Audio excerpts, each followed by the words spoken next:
What's going on, people? Welcome back to the Sweet Science Media with your boy Fat Mouse. Who else we got in here? I'm Cash with a K and not a C. Sensational stuff, guys. We are moments away from a conversation with the Sugar Man, none other than Shane Mosley Jr. And we on. What is We're going back. on? We're back. How you doing, Back Shane? at it again. Yeah. Exactly. Doing Here great, we go brothers. again. Take two, man. How you doing though? You alright, brother? Yeah. I'm all right. I'm good. Stuff. Looks like the sun is shining out there, man. We got rain over here, man. Oh man, it's beautiful out here. It's a little windy, but it's beautiful. Cool. Yeah. It's better than where we are. Good stuff. All right, we're just gonna. In fact, we don't even need to introduce. We've already done that. We're gonna go straight in. What is going on, Mr. Sugar Man, Shane Mosley Jr.? Everything's good, man. What a night of boxing. I know that we talked before. We kind of reiterating on last time, unfortunately, but I gotta talk about the fights last night, man. Woo, Let's go. Crazy. man. Crazy. The Josh Kelly David Avanesian fight was a great fight. I thought that Kelly started off well. I think he chose to fight the wrong fight, honestly. I wish he would have stayed boxing. I feel like if he would have stayed boxing, stayed on the outside, and less showboating. I know that it's hard because that's kind of his personality, Yeah. but I feel like if he's expending a lot of energy when he's showboating, you know what I mean? Like energy he clearly needs, you know what I mean? Yeah. He needed that. If he wasn't, burning energy trying to showboat a little bit, you know what I mean? Everybody likes showboating and stuff like that, and it's a part of the game, but I feel like it would have saved him more energy for the fight, which he could have won if he would have been more focused. But overall, I thought it was a very, very action-packed fight. He threw some very, very sharp punches, and David just kept coming and putting good shots, time shots to the body. I thought it was a great performance on both sides. And I want to see Josh Kelly again. I want to see David Avanesian again, man. 100%. I want to see them both fight again, man. They're great fighters. They put on a great show, and I hope people don't write Josh Kelly off because you could see the potential. You could see all of the good things, and I know when people lose. Obviously I have 3 losses. I know how it feels, when you lose and people are like, oh, well, what are you gonna do now? You know what I mean? Like, oh, are you gonna retire? It's like, no, man, I'm gonna fix what I got to do and get my ass back in the ring. Yeah. Absolutely. So I hope that he does that. He dusts himself off. He figures out what he needs to do. He might need to move up to 154. I'm not sure. I don't know because is it hard for him to make the weight or I don't know what the that's obviously a discussion he has to make, but a decision he has to make. But I think that it might be a conversation because he's a big dude. He's not a small welterweight. He's a big welterweight. So it might be something that he will want to do. But great fight, and hope to see him again. Even the undercard was actually really good. It was exciting. Marco. Man, I was like, yeah. Did you enjoy the co-main event? I did. I enjoyed it a lot, man. I thought it was very skillful on Marku. I didn't really care too much for the commentating. I'm a fighter, so I don't like the back and forth for the commentating. I thought it was pretty biased, but that's just my personal opinion. They were calling, they're just saying how strong the other guy was, and he is strong. And I'm sure. I mean, obviously he knocked the guy down, but to be continuously reiterating that. To kind of condition everybody that he's gonna eventually knock this guy out. He's strong. He's gonna knock this guy out, and clearly that didn't happen. And I was seeing the beautiful boxing from Marku, and obviously it did his damage. And I thought he did well. I think he needs to take a few steps back if he's talking about fighting Conor Benn, though. I mean, I think if that guy was able to put him down. What do you think Conor Benn's going to do? Conor Benn is an animal. Yeah, That dude is an animal. And I would love to see the fight, but he needs to, get a few more fights, and then I feel like that's a great conversation to have. But And Um, that's you're no, saying go this ahead. now. And we kind of saw the similar thing with Josh Kelly. Was he rushed? Was it too soon to step up to that kind of level? And you don't want to do the same thing with Marku so soon, Right, in his right, career. absolutely. Yeah, honestly, I don't know if it was rushed for Josh Kelly. I think that he just chose to fight the wrong fight. You can clearly see that he has. I mean, he hurt David Yeah. in the second round Mhm. badly. You could see he hurt him.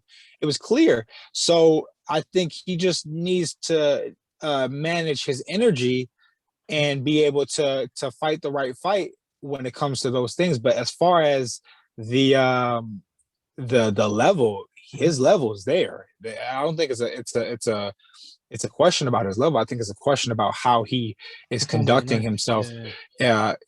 throughout the fight. You know what I mean? Yeah. Like not like because he's obviously prepared and things like that. You just energy is everything. Like if I go out and like like your car, right? Like if you drive your car, if you just put the pedal to the metal the whole time, you're gonna waste gas. But if you use that gas correctly, you're gonna be able to get a lot out of it or get the most out of it. So I think you just got to understand what yourself and understand how to manage that energy. But yeah, definitely I think Marku, um if he's going to step up and fight that guy, fight Conor Ben, I think that he most definitely needs to get a few more fights, get a little bit more experience. I did see that he had a higher level than the guy that he was fighting, but a guy like Conor Ben that is a little bit more skilled, has a way better gas tank, and is trying to knock you out and throws vicious, vicious shots. I think he needs to be a little bit more seasoned if he's going to handle that. Like I said, he got knocked down by this guy. You know what I mean? Who is? I'm not saying it isn't strong. Obviously, he's a strong guy, but is he as strong as Conor Ben? I doubt it. Yeah. You know what I mean? So I think just a few more fights, and I'd love to see that fight. 100%. Yeah, I think you can't knock him for calling him out, but like you said, I think he's just building up for a few Of fights from course, now to earn that right to fight of him. I mean, course, so absolutely. ambition's He's everything, putting his man. bid in. Absolutely, he's Exactly. putting that bid in. You know what I mean? Yeah. I want, Exactly. yeah. Let me put my, He's in the obviously, queue. He's Conor getting in Ben. the queue, innit? Yeah. Exactly. So Conor Ben has a few fights lined up. I mean, shoot, we might see David Evanesian and Conor Ben after. Sammy Vargas. Yes, Vargas. So we'll see what happens. But some great stuff in boxing as well. If we going on boxing, we got Adrien Broner that had a pretty decent performance. I would say. I mean, from what I Was it saw, was it Shane though? Really? Was it I decent? mean, You're just being nice because he's American, man. look, man, that's my homie. But yeah, it is. It's my homie. So I think that is it the Adrien Broner that we've seen in the Of past? course not. No, No. but he's been off for 2 years. We're in a pandemic. You know what I mean? Like you said, he had some issues with the weight and stuff like that. Now he knows. But making the adjustments, I feel like he's on his way back. You know what I mean? I think people um sometimes don't see that the effort, and I feel like he put in the effort in the sixth round. He was throwing some good shots. He was trying to get put his shots together and stuff like that. So I think hopefully he's moving towards getting back into title contention and stuff like that. I think him and Regis Prograis would be actually a That really would be a hell of a really fight. good fight. It'd be a really good fight. And I think, yeah, I think a lot of the time, depending on your opponent, is when you step up to to that level. Absolutely. I mean, so with someone who's a monster like Prograis, like you said, that would help him. That would give him something to look forward to, something to prove. Yeah, give him some motivation. Absolutely. Yeah, absolutely. This guy right here. I'm sure. He took it as a. Yeah, he's an undefeated dude, but he's like, oh yeah, I'm fighting this guy, you know what I mean? Like to Adrien Broner, who's fought everybody, you know what I mean? He's like, oh yeah, I'm just fighting this guy. So it's hard to get like really motivated for that. And, you know, and I think obviously this is a fight that he wanted coming back to get his, you know, feet wet and, you know, get those engines running again. And this is a part of the process. And I want to see him do well. I want to see him back in the ring. I want to see him competing for, you know, world title again and things like that. And because obviously he has the skills. Obviously he has, you know, what people want to see in boxing. We just sometimes, I think, from everything else that goes on with Adrien Broner, we get kind of annoyed with, you know, him. And so we put more. He's the problem child. You know what I mean? Like Adrien, the problem Broner. You know what I mean? Like, you know what I mean? And you know, like, you know, I got kids, so you know, obviously the one that gives me more difficulty, that's the one I'm usually, you know, harder on, you know, because I'm, you know, he's giving me the most issues, you know what I mean, outside of the ring. So with that being said, I think people give him a harder time about his performance and stuff like that because, you know, he can be a problem outside of the ring. So with all that being said, I do feel like I want to see him back in the ring. I would love to see him back in the ring with Regis. I think that'd be a great action-packed fight, something that he would be able to look forward to. Regis would be able to look forward to. I think it'd be, you know, I think there'd be some fireworks because Regis, you know, can thump. And you know, obviously Adrien can thump too, and you know, they definitely, I think it'd be fireworks. Definitely. You know, more fights, man, because yesterday, man, was like I was like in love yesterday, man. Man, like what more could you want from fights, man? Like towels flying everywhere, knockdowns all over the place. I mean, it was exciting, man. It's good to have boxing back like this, you know. Oh, it's great to have boxing like this, you know. Even the heavyweight fight, Brazil and Wallin, good fight, good performance on Wallin. I thought he did well. You know, they was doing some good shots. I would love to, you know, obviously I love heavyweight boxing.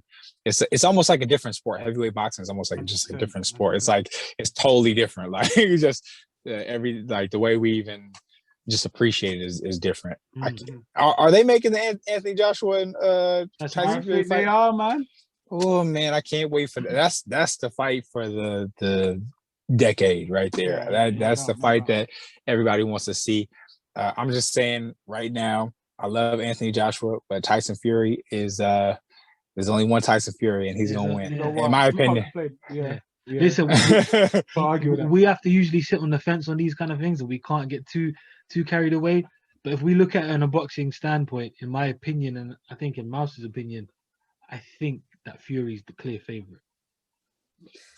Yeah, with reason. I think with reason. You know, he's kind of turned out through adversity, and we've seen just a few chinks in Anthony Joshua's armor before. So that's why I feel like you would. But I mean, he's cleaned them up. I mean, he clearly cleaned them up with the Andy Ruiz fight. He came back when everybody doubted him and thought that, you know, he was just all hype. You know what I mean? Like I said, when people lose, man, fans are a motherfucker. Excuse me. Fans are they go crazy. You know, yeah, they do. They, you know, they're easy to jump ship. And he showed them like, nah, I got caught with a shot. I got hurt, yes.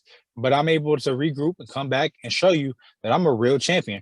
Just like you know, the great Lennox Lewis. You know what I mean? He got knocked out, but guess what?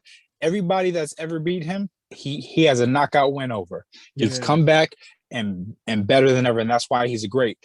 And I think Anthony Joshua showed that greatness as well. Tyson Fury has shown that greatness as well with you know, being down with Deontay Wilder and able to not only get a draw, because, you know, obviously you get knocked down like that, and how he got knocked down, you would think you know what I mean, like it's like he rose from the dead. But you know, he came back to get a draw, and then also come back to, you know, knock out Deontay Wilder. So I thought it was great. They both are great heavyweights. I just, you know, really personally give the edge to Tyson Fury. And and I think that he'll come out victorious. But I definitely wouldn't be sad if Anthony Joshua, showed a great performance and won. But anyways, that knockout from Oscar Valdez, I think that's gonna be. We had to touch on that. That was crazy. Oh, we're gonna be seeing that knockout forever. I was telling my wife, she was like, what happened? I was like, I just watched history happen right now. We're gonna see that knockout forever. You know what I mean? Like that, and a knockout that he wasn't supposed to get. You know what I mean? A knockout like everybody. And me personally, I go on record to say that I thought he was gonna lose. I thought he was gonna get knocked out. I thought later on in the fight, I thought Berchelt was gonna just wear him down. And because I've seen Oscar Valdez, get tired. I've seen him, I was there when he fought the one kid that was Lopez. He fought Lopez. Okay. Good nose. I was in the arena and I was like, oh, I saw some chinks. You know what I mean? I was like, if a guy like Berchelt gets in there with him, I feel like, he'll get worn down and beaten and eventually stop. That's my honest opinion. That's what I thought. And he definitely shut me up. He definitely showed me that he was able to, make adjustments, change, rise to the occasion, and be a true and be a true champion. And that's what we love to see. We love to see evolution. We love to see people rise to an occasion, rise to a challenge. And he definitely did that, and he made history, man. It was incredible. It was a fantastic win. Superb knockout. The way he landed it, and the way Miguel was down and he didn't respond for ages, I was like, damn, this could be quite serious. I thought he was like dead. I was looking at my wife. I'm like, I hope he's not dead. No, for real. Because he wasn't moving his legs. You know what I mean? Like he was breathing. You could see that he was breathing hard, but like his legs and arms and everything else wasn't moving. And I was like, man, I hope he's not dead. I hope he's not dead. It's not funny, but like, you know what I mean? It's like, ooh. Just talking about knockouts, what did you think of the UFC? I know you saw that knockout with Derek Lewis. Of course. To be honest, that's what I was expecting. I was actually, I actually wanted Derek Lewis to win, and I thought the only way that he would win is if he got the knockout, because I felt like if Blades, got his like if he implemented his game plan, he was definitely going to lose that type of fight. You know what I mean? Like, if he let Blades, wrestle him and take him to the ground and make it kind of a boring fight, it was going to be detrimental to the beast. Yeah. Good win though. Great win. Oh, fucking great win. I thought it was great. Like great night of fights, man. I try to watch them all because I was just excited for all of them. I was actually really excited to see Josh Kelly and Avnesian. I actually, tuned in early because it came in for us like at 11 o'clock. So I was watching boxing early. And then like once that started for me, I was just like all day I was watching boxing. Like just all day. I was like geared for it. You know what I mean? Like that got me in the mood. I was like, oh man, what a great win for David. You know what I mean? Like, obviously David beat my dad, so I became a, there's respect there for David. You know what I mean? So obviously to see him do that, so I knew that he was going to be a tough fight for Josh Kelly, and I wanted to see if Josh Kelly would rise to the occasion. I knew that there were things, because I obviously saw the Robinson fight, and thought, okay, he had a rough night. He came to the States. Obviously when people come to the States or go to different places, they start to get things happen. You know what I mean? That you're not in your hometown, the food, the time change, all that. So I thought maybe that's what it could have been. If he's at home at Wembley. It might be different. They were at Wembley, right? Yeah. So he's at home at Wembley. You know what I mean? It might be a different story, and he'll be able to make better adjustments. So, but David showed that he was better. It wasn't that Josh wasn't on point or not ready. It was just David was a little bit more ready today. Yeah, absolutely. He's just a seasoned. He's been in there with the best guys. He's been in there with your dad.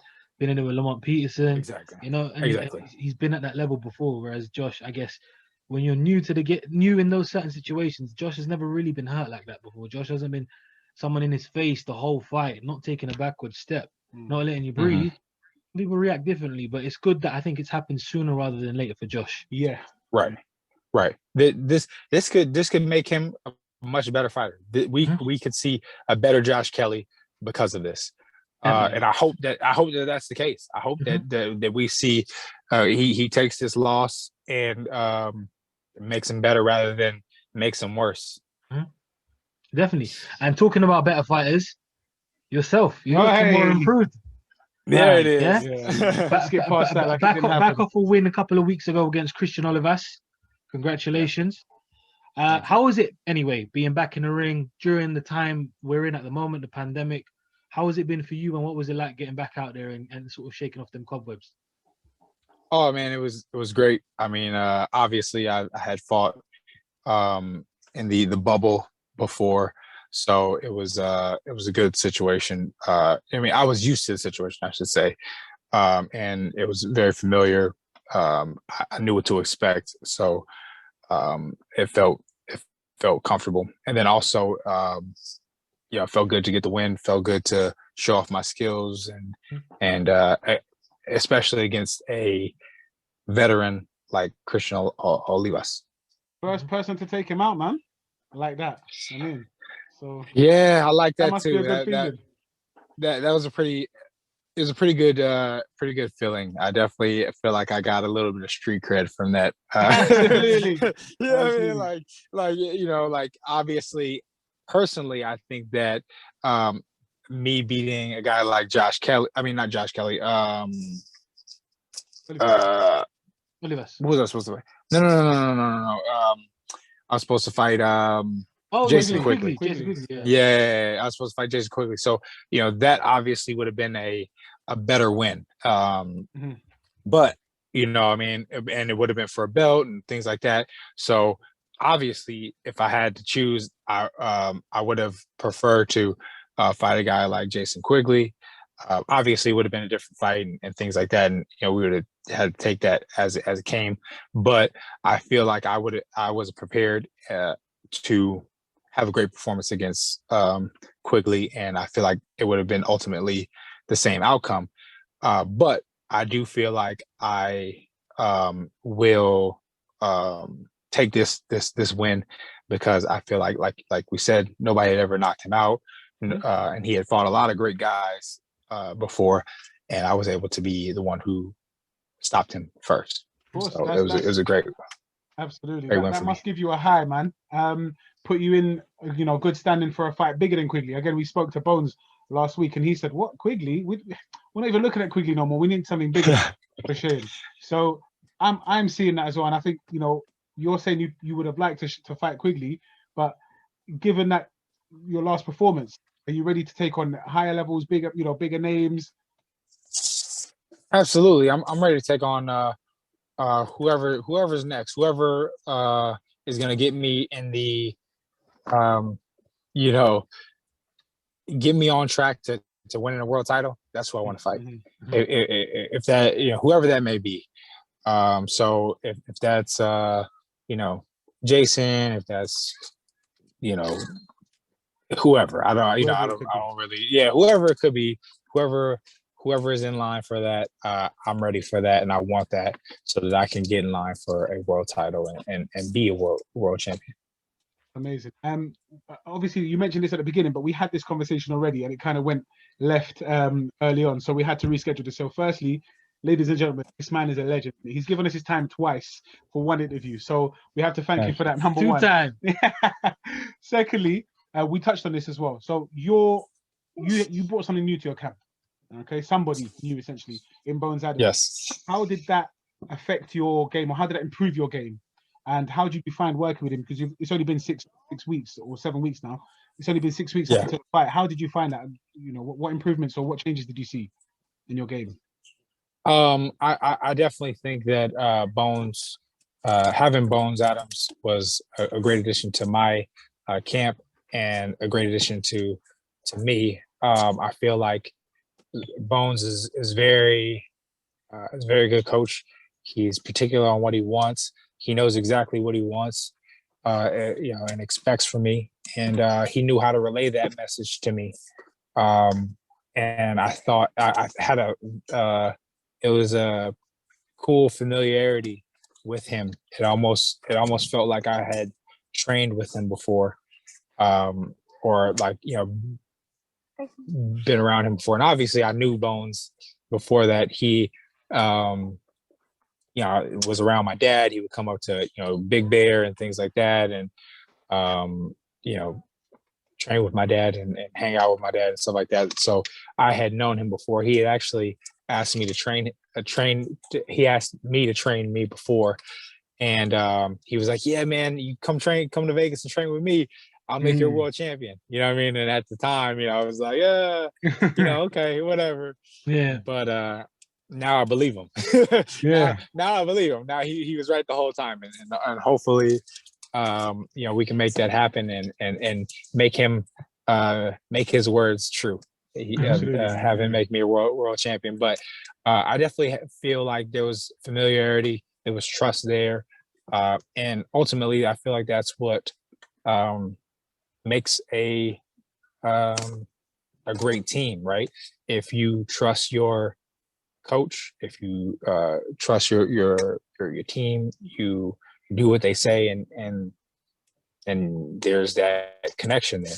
Because ultimately, right, there's trainers that tell their fighters the wrong thing. There's like that would tell them something crazy. Mm-hmm.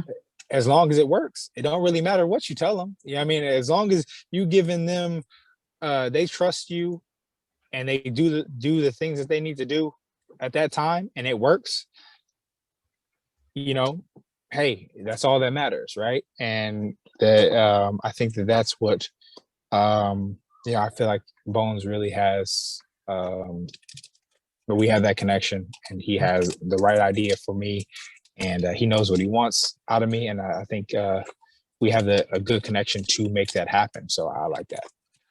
Speaking to Bones as well, like he like you said, he's very particular, and he said to us, if Shane does what I ask him to, he will be a world champion. And you can see it in his mentality. He's been there before himself. He's been a world champion. He's a Hall of Famer. So he kind of knows what he's talking about. It's about putting that trust in. And he comes across very, very strong-minded, And I think that's the best thing for someone who's trying to rebuild and get to a world title in the next couple of fights, and get in and around that stage. Yeah. I definitely agree with that. If I'm going to be brutally honest, I feel like Bones reminds me a lot of my father, right? And I feel like that was beneficial to me to have that familiarity. They have a similar fighter mentality. They have the same thought process. But sometimes for me, right, it's hard getting that information from your father, right? Especially a father like mine, right? So, because when my dad used to train me, we literally did everything together. Me and my dad did absolutely everything together, and it was. I feel like sometimes always having that person that you do everything with, telling you, training, telling you different things. It was difficult to get the message across, and to take those information. So I think when I have somebody like Bones Adams, that kind of reminds me of that same essence. They have that same essence and same fighter mentality and kind of same schooling. Like, a lot of the things that Bones would tell me or does, I feel like, man, my dad would tell me something like that. You know what I mean? Like he would say, do this. You know what I mean? So it was like, man, it was almost like having my dad's spirit in the corner with me, and it made me feel comfortable. It made me feel happy in it, and and obviously I was able to produce that, and hopefully we keep that energy, we keep that going, and build upon that and grow that, and we can see, you know, me as a world champion. I ain't got no doubt about that. No doubt about that, Shane. That's the plan. So you're saying that it sounds like you're planning on keeping this a longer term thing then, yourself and Bones? Yeah. I found a coach. I found my coach, and I think it's a great relationship. As long as we keep on growing it, as long as we keep on maintaining this mentality, this hunger, and this fight. You're only destined for greatness. Nothing absolutely. less. That's right. Brilliant. Well, Shane, thank you so much for your time twice. Yep. Honestly, man, it's brilliant. I hope this is not the last time. We're gonna do this again, and we appreciate the fact that you're always in touch as well. So that's, I mean, we appreciate that a lot, man. And hopefully you'll be coming to the UK, and if not, we'll be coming to yeah, man. We're gonna find you, man. Yes, sir. Yes, right? Sir. Just before you guys go, let me know. 100%. You guys let me know when you guys in the States. I was telling Bones, we'll definitely hang out. I was telling Bones I'm 240. I'm ready to go in the ring with the heavyweights. You know, he said he's looking for a couple more heavyweights, so I'm ready to go. All right. Just before absolutely. You go, Shane, let the fans know where they can find you on Instagram and Twitter and all those things. You got it. So on Twitter is going to be @1 Shane Mosley Jr. And then on Instagram is going to be @Shane Mosley Jr. And Facebook Shane Mosley Jr. Nice and easy, man. It's always a pleasure. It's always a pleasure, man. Right, and hopefully we do this again soon. All the best with everything coming, going forward, and we'll see you at the top, I'm sure. All right, brothers. Peace. Respect, man.